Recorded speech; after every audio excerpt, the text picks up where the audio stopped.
Well, I think this relationship transcends all other trading relationships at the moment, and this is incredibly important. Now, this weekend, they're not going to come out of it with a trade deal. It's more of a trade détente, and as we saw earlier, this is about damping down a lot of the anxieties and trying to push forward. And the markets like that, right? This is a really important deal. So those 145% tariffs that the U.S. has slapped on Chinese goods, China's come back 125%, et cetera. That needs to come down fairly quickly because we've already seen up to a 50% drop off in bilateral trade of a pretty wide range of goods. And we're getting to the end of this stockpiling, right? So we've had companies that in anticipation of these tariffs, before they went into effect, they bought a lot and they stockpiled. So a lot of those stockpiles are coming down, and we're going to see scarcity, right? We're going to start seeing in the United States, if the tariffs don't come down fairly soon, you won't be able to buy a lot of products, right? That we've just taken for granted that come from China. So I think a lot of people are going to be watching what goes on this weekend, and really, I think it'll be a success if we hear that they're going to continue talking. They're drawing up plans for attacking specific elements of this so-called trade war. So I think that's going to be really important to keep an eye on. So, of course, we do have a little bit of an indication as the UK and the United States are signing a trade deal. We got a chance to speak to Carlos Gutierrez, the former U.S. Commerce Secretary. I want you to listen in on what he has to say, and then we can talk more on the back of it. I think China should keep in mind is that President Trump likes bold deals. He likes big moves. An ordinary traditional trade agreement is not really of attraction to him. So because he wants bold moves, China should see this in an expansive way to expand the scope. They could achieve potentially geopolitical benefits from this. So I hope it gets started. I hope we can reach an agreement at least on trade. But I also believe that China should see this as a major opportunity and not a defensive move. Alex, I want to get your thoughts. What kind of deal do you think China will want to get out of this? Yeah, look, I think it's wishful thinking to assume that, in a weekend's time, both sides are going to walk away with, massive concessions having been made. A free trade agreement has many, many stakeholders. We're talking about thousands of different harmonized tariff numbers. The devil is really in the details, and it takes a long time to negotiate these things so that they stick, right? So that there's clarity, there's uniformity, et cetera. So I think if the new normal is going to be these sort of quick in and out kind of easy come, easy go sort of, made for television kind of events. I don't think that's going to be a very significant achievement, right? So I think I would be very happy just to see progress around a methodology, a timeline, whatever the milestones are going to be. And then I'd like to see both sides working at it diligently going forward.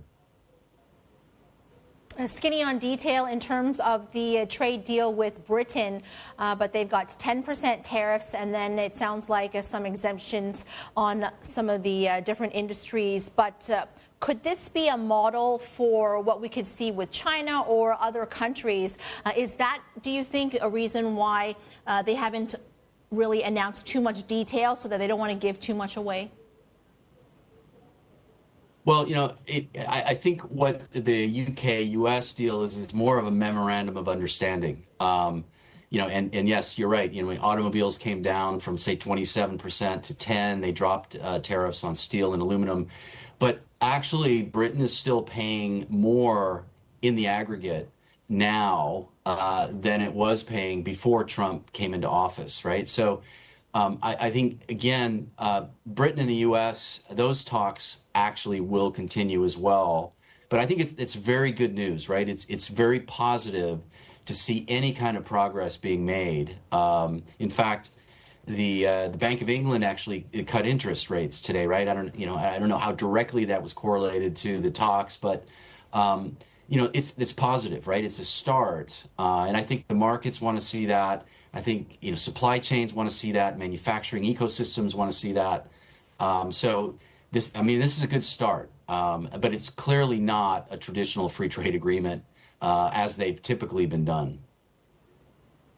Yeah, and as we talk about interest rates, we also had China cutting its interest rates earlier this week. The announcement was on Wednesday, and that went into effect just yesterday. As we continue to discuss and anticipate what's going to be happening in Geneva on a Saturday, we heard from President Trump that he says, I always got along well with President Xi. He might speak with him. So really striking an optimistic tone. What more can you say about how President Trump now, it's kind of a little bit different on each day, because now it didn't matter who reached out first. What do you think? What do you make of his tone going in? I think Mr. Trump has now been exposed to enough blowback and pushback from domestic industry that's been really affected in terms of the components that are still coming in from China, parts and components, complex supply chains. And I think he's moderating, basically. He's pushing back. He's got to do that, right? So I think it's a little bit of that. And I think it's also that he personally likes Xi Jinping, right? He has that sort of admiration of him in a certain way. So I think that's a really important element of the negotiation process that the Chinese, I think, have seized upon. And are going to make sure that they play to Mr. Trump's, his tastes, how he likes to be referred to and treated, and I think that's actually going to be a really important part of the negotiation process, right? I think to publicly complain or to disparage the process, I think is not going to be successful for any party that's negotiating with the United States in these reciprocal tariff negotiations. In the meantime, we have Xi Jinping and Vladimir Putin calling themselves, or President Xi hoping that China and Russia will be friends of steel. Now, it was a no-limit strategic partnership since 2022, and now it's going to friends of steel. How closely is President Trump watching this? And, of course, how does this kind of change the dynamic between Xi and Trump on the back of this?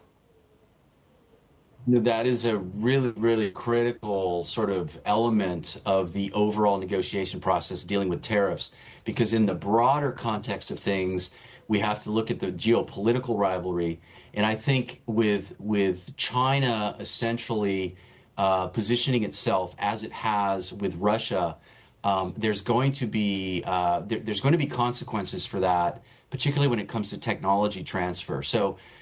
Or the blockage of technology, export controls, sanctions. So even though there may be progress on tariffs, I think we're going to continue to see Washington moving in the other direction when it comes to looking to, again, to choke off critical technology to China. And the China-Russia nexus is a big part of that.